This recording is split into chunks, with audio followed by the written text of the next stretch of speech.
Continuando con el resumen de la norma E060, capítulo 13. Losas en dos direcciones. Es un sistema de losas apoyadas en columnas o muros. Las dimensiones C1, C2 y N deberán basarse en un área de apoyo efectiva definida por la intersección de la superficie inferior de la losa. Refuerzo de la losa. El área de refuerzo en cada dirección para sistemas de losas en dos direcciones deberá determinarse a partir de los momentos en las secciones críticas, pero no deberá ser menor que la requerida en 9.7. El refuerzo para momento negativo perpendicular a un borde discontinuo deberá anclarse en las vigas, muros o columnas perimetrales para que desarrolle su capacidad de tracción en la cara del apoyo.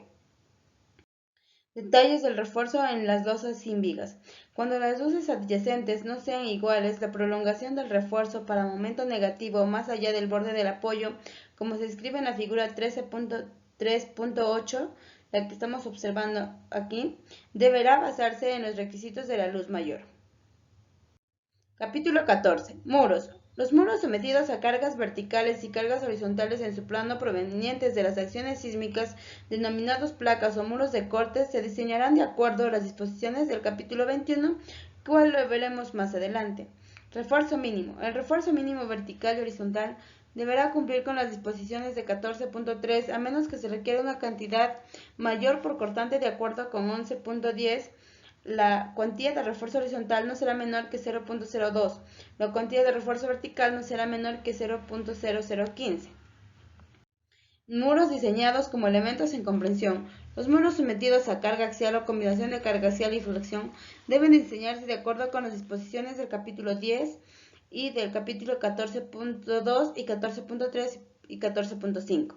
Método empírico de diseño para muros de carga. Se permite que los muros de carga de sección transversal rectangular sólida, sin vacíos, sean diseñados mediante las disposiciones empíricas de 14.5 cuando la resultante de todas las cargas amplificadas esté localizada dentro del tercio central del espesor total del muro y se satisfagan los requisitos de 14.2 y 14.3.7, la resistencia axial de diseño PN de un muro que satisface las limitaciones de 14.5.1 debe calcularse mediante la ecuación 14 menos 1 a menos que se diseñe de acuerdo con 14.4 o también para calcular el PN acá tenemos una fórmula.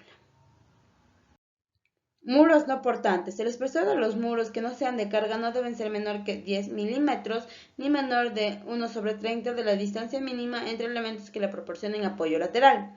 Muros empleados como vigas de cimentación.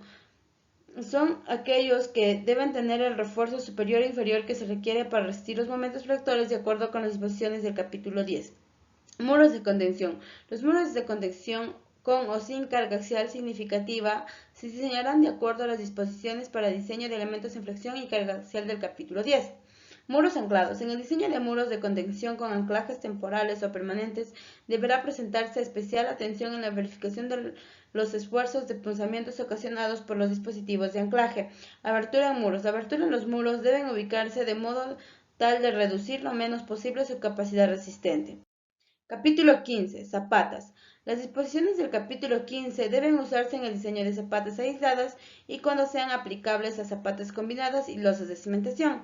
Cargas y reacciones. Las zapatas deben diseñarse para resistir las cargas amplificadas diseñadas por resistencia y las reacciones inducidas de acuerdo con los requisitos de diseño apropiado de esta norma.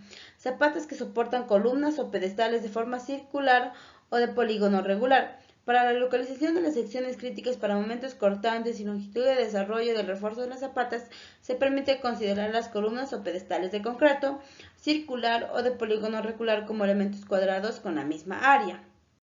Momentos flectores en zapatas. El momento flector en cualquier sección de una zapata debe determinarse pasando un plano vertical a través de la zapata y calculando el momento de las fuerzas que actúan sobre el área total de la zapata que quede a un lado de dicho plano vertical. Fuerza cortante en zapatas. La ubicación de la sección crítica para cortante de acuerdo con el capítulo 11 debe medirse desde la cara de la columna, pedestal o muro para zapatas que soporten una columna con plancha de apoyo de acero. La sección crítica debe ubicarse de acuerdo a lo indicado en el capítulo 15.4.2. Desarrollo de refuerzo en zapatas. La tracción o compresión calculada en el refuerzo de cada sección debe desarrollarse a cada lado de dicha sección, ya sea mediante una longitud embebida, ganchos, solo en tracción o dispositivos mecánicos, o bien mediante una combinación de los mismos. Zapatas inclinadas o escalonadas. Las zapatas con pendiente escalonado que se diseñan como unidad deben construirse para asegurar su comportamiento como tal. Zapatas combinadas y losas de cimentación. Las zapatas que soporten más de una columna, pedestal o muro, zapatas combinadas y losas de cimentación deben diseñarse para resistir la carga amplificada y las reacciones inducidas de acuerdo con los requisitos diseñados apropiados de esta norma E060. Acá en la imagen tenemos un ejemplo de zapata escalonada y un ejemplo de zapatas combinadas. Capítulo 16. Concreto prefabricado. El diseño de elementos prefabricados y sus conexiones debe incluir las condiciones de carga y de restricción desde la fabricación inicial hasta completar la estructura, incluyendo el desencofrado, almacenamiento, transporte y montaje. Distribución de fuerzas entre elementos. La trayectoria de las fuerzas en el plano debe ser continua tanto a través de las conexiones como a través de los elementos. Cuando se produzcan fuerzas de tracción, debe proporcionarse una trayectoria continua de refuerzo de acero. Diseño de los elementos. En losas de piso o techo en una dirección y paneles de muro prefabricado preesforzado con anchos menores de 3.6 metros, y cuando los elementos no estén conectados mecánicamente para provocar una restricción en la dirección transversal, se permite que los requisitos por retracción y temperatura de 9.7 en la dirección normal a refuerzo por flexión. Integridad estructural. En estructuras con muros portantes de concreto prefabricado tengan 2 o más pisos de altura, deben aplicarse las disposiciones mínimas de 16.5.2.1 a 16.5.2.5. Acá tenemos un ejemplo de integridad estructural. Diseño de conexiones y apoyos. Se permite que las fuerzas sean transmitidas entre los elementos a través de juntas inyectadas con mortero, llaves de cortante, conectores mecánicos, conexiones con refuerzo de acero sobre losa de piso reforzada o una combinación de estos métodos. Elementos embebidos después de la colocación del concreto. No se requiere que los elementos embebidos sean enganchados o amarrados al refuerzo dentro del concreto. Marcas e identificación. Todo elemento prefabricado debe ser marcado para indicar su ubicación y orientación en la estructura y su fecha de fabricación. El diseño de los elementos debe considerar las fuerzas y distorsiones que ocurren durante el curado, desencofrado, almacenamiento y montaje, de manera que los elementos prefabricados no sufran sobreesfuerzos o daños. Capítulo 17. Elementos compuestos de concreto sometidos a flexión. Estos son elementos compuestos de concreto sometidos a flexión, definidos como elementos prefabricados de concreto o fabricados en obra.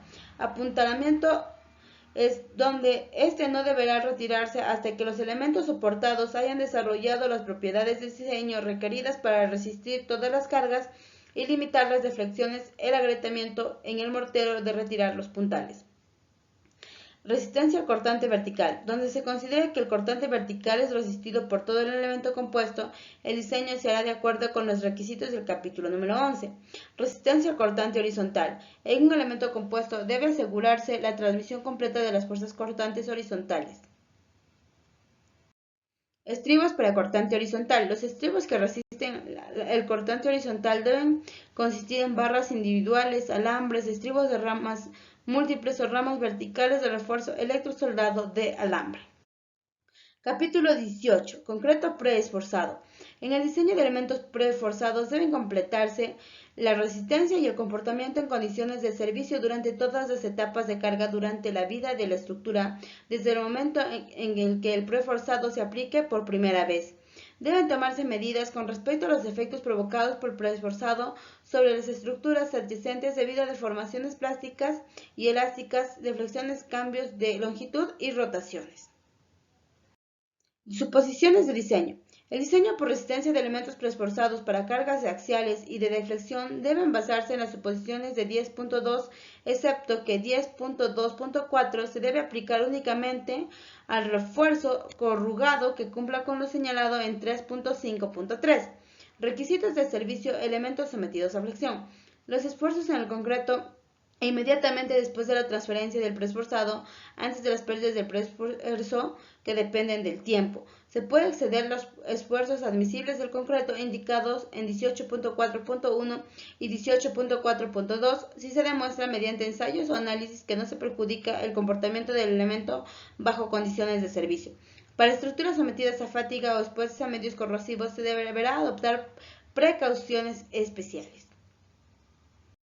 Esfuerzos admisibles en el acero preesforzado.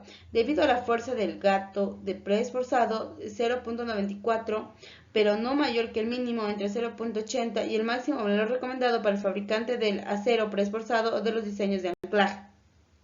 Inmediatamente después de la transferencia del preesfuerzo 0.82, pero no mayor que 0.74. Tendones de postensado en anclajes y acoples inmediatamente después de la transferencia 0.70. Pérdidas de preesfuerzo. Pérdidas por fricción en los tendones del postensado. Resistencia a la flexión. La resistencia de diseño para elementos sometidos a flexión se debe calcular con los métodos diseñados por resistencia de la norma E060. Límites del esfuerzo en elementos sometidos a flexión. La cuantía de armadura pretensada y no pretensada empleada para calcular la resistencia a flexión de una sección, excepto por lo diseñado en 18.8.2, debe ser tal que cumpla la cuantía, como se calcula con estas fórmulas. Refuerzo mínimo adherido. El refuerzo adherido requerido por la ecuación 18-6 debe estar distribuido de manera uniforme sobre la zona de tracción precomprimida y tan cerca como sea posible de la fibra extrema en tracción. Estructuras estáticamente indeterminadas. Los pórticos y elementos discontinuos de concreto preesforzado deben diseñarse para un comportamiento satisfactorio en condiciones de cargas de servicio y para ofrecer una resistencia adecuada. Redistribución de momentos en elementos preesforzados continuos sometidos a flexión. Se permite reducir los momentos negativos o positivos. Zona de anclaje de tendones posttensados. Zona de anclaje. La zona local consiste en un prisma rectangular o rectangular equivalente para anclajes circulares u ovalados. Zona local. El diseño de las zonas locales debe basarse en la fuerza amplificada del preforzado y en los requisitos de 9.2.11 y 9.3.2.5.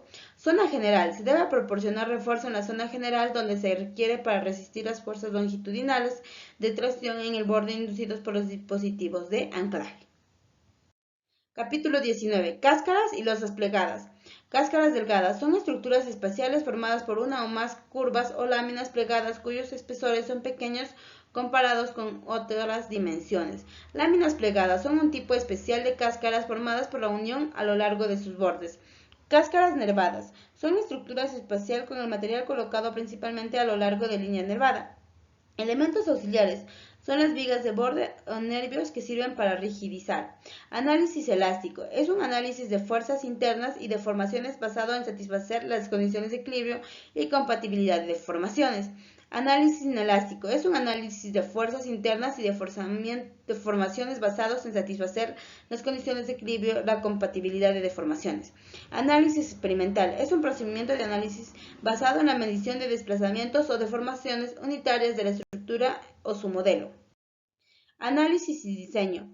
El comportamiento elástico será fundamento aceptado para determinar las fuerzas internas y los desplazamientos de las cáscaras. Los procedimientos de análisis numérico o experimental podrán utilizarse cuando se demuestre que estos proporcionan una base segura para el diseño. Resistencia de diseño de los materiales. La resistencia en comprensión especificada del concreto FC a los 28 días no será menor que 21 megapascales.